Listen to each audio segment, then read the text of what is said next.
Next question में हमें polarisation के बारे में पूछा गया है, तो हमें पहले थोड़े से पोलराइजेशन के रूल्स के बारे में पता होना चाहिए कि पोलराइजेशन के रूल्स क्या हैं। हमारे पास में एक कैटायन होता है और एक एनायन होता है। अगर जब तक उनके इलेक्ट्रॉन क्लाउड में कोई डिस्टॉर्शन नहीं आता तब तक कोई पोलराइजेशन नहीं होती है। पर जब हमारा कैटायन जो होता है वो स्मॉल हो जाएगा साइज़ में, उसका चार्ज हाई हो जाएगा, और हमारा एनायन जो है उसके केस में हमारा साइज़ जो है वो लार्ज हो जाएगा और चार्ज दोनों के केस में रहेगा। तो जो हमारा एनायन होता है उसके इलेक्ट्रॉन क्लाउड में डिस्टॉर्शन आ जाती है जो कि कैटायन की वजह से कॉज होती है, तब हमारे पोलराइजेशन ऑफ एनायन जो है वो polarisation of anion take place. तो what are the rules of the polarisation के रूल्स कौन से हैं, वो हमें फजान रूल्स के नाम से जाने जाते हैं। फजान रूल्स ने दिए थे रिगार्डिंग पोलराइजेशन रूल्स। तो वो बोलता है what he says is that polarization of electron charge cloud of an anion by a cation when cations have smaller size they are having high polarizing power। जब cation का size जो है वो small हो जाएगा उसकी हाई पोलराइजिंग पावर हो जाएगी, means polarisation of electron charge cloud of an anion take place. Cation का स्मॉल होगा साइज़ पर उसका चार्ज जो है वो हाई हो जाएगा, तो हाइयर उसकी पोलराइजिंग पावर हो जाएगी। दैट मीन्स हाइयर वो जो कैटायन की एबिलिटी हो जाएगी कि वो एनायन के इलेक्ट्रॉन चार्ज को हाई पोलराइज कर सके, उसके इलेक्ट्रॉन क्लाउड में डिस्टॉर्शन लेके आ सके। और बेसिकली ये आयनिक और कोवलेंट बॉन्डिंग को एक्सप्लेन करते हैं हमारे फजान्स रूल्स, पोलराइजेशन के रूल्स जो होते हैं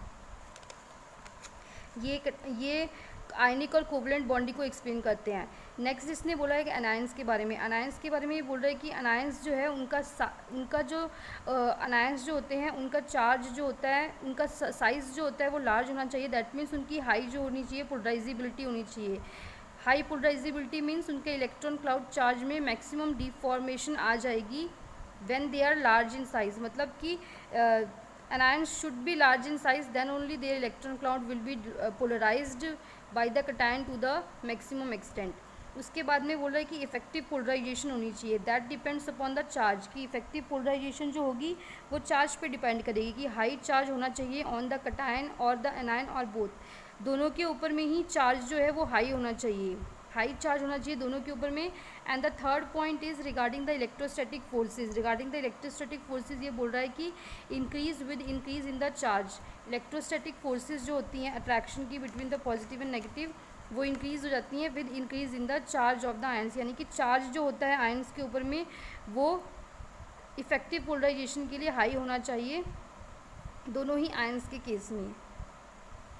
नेक्स्ट में इसने बोला गया है, नेक्स्ट पॉइंट जो है regarding the फजान्स rule is this that next point regarding the फजान्स rule is these are the rules regarding the फजान्स rule. And next is what is the effect of these rules, कि इन rules का ये जो rules हैं इनका क्या effect पड़ता है। First is about the cation, second is about the anions, third is effective polarization and fourth is about the electrostatic forces of attraction। अब हम देखेंगे कि इन रूल्स का क्या इफ़ेक्ट होता है, रूल्स का इफ़ेक्ट क्या होता है। Now we are going to study what is the effect of these, कि ये क्या इफ़ेक्ट कॉज करते हैं, क्या इफ़ेक्ट कॉज करेंगे, ये क्या इफ़ेक्ट कॉज करेंगे। अब हम स्टडी करेंगे कि इनका जो है क्या इफ़ेक्ट होता है। सबसे पहला इफ़ेक्ट जो है वो है regarding the polarisation of anions, की एनायंस कितनी पोलराइजेशन हो जाएगी। बेसिकली ये आयनिक और कोवलेंट बॉन्ड को एक्सप्लेन करते हैं। फर्स्ट पॉइंट हमारा एनायंस के केस में आ जाएगा कि एनायंस जो हैं वो लार्ज इन साइज़ होंगे। दैट मीन्स उनका इलेक्ट्रॉन चार्ज क्लाउड जो है वो electron charge cloud can be deformed easily. जितना ज़्यादा उनका साइज़ जो है वो लार्ज होगा उतनी ज़्यादा उनके इलेक्ट्रॉन के क्लाउड में डिफॉर्मेशन जो है वो ईजिली अटेन हो जाएगी।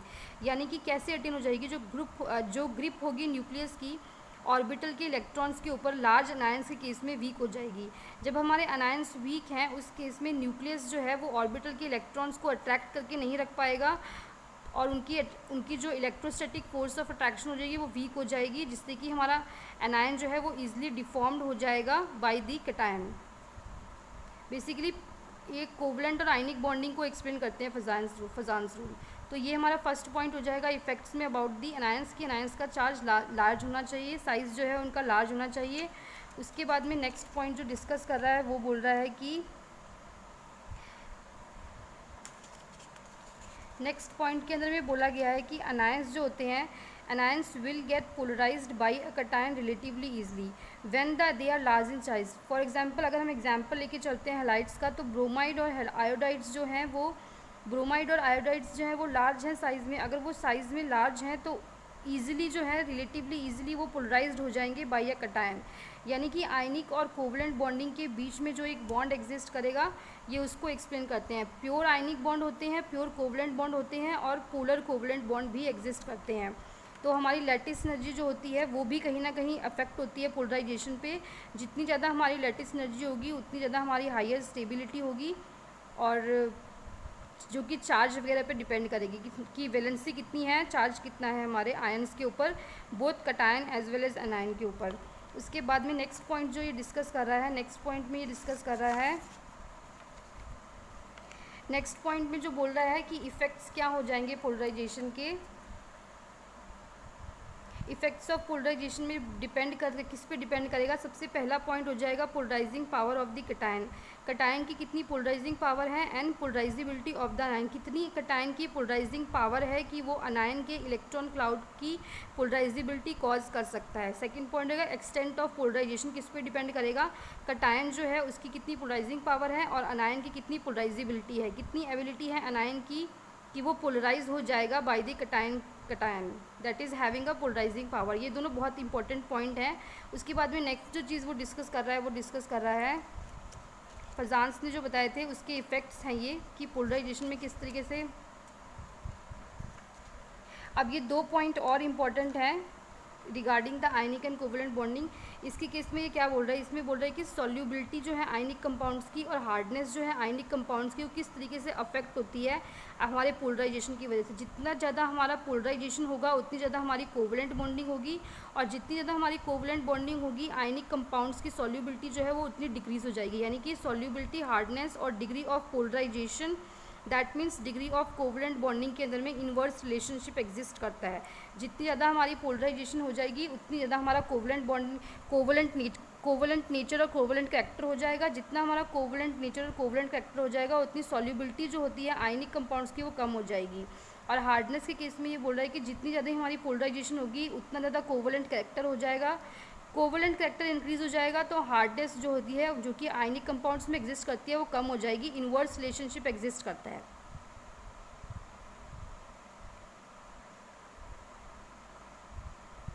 इस तरीके से हम ये थे फजान्स रूल जो कि एक्सप्लेन करते हैं हमारे आयनिक और कोवलेंट बॉन्डिंग के डिफरेंस को।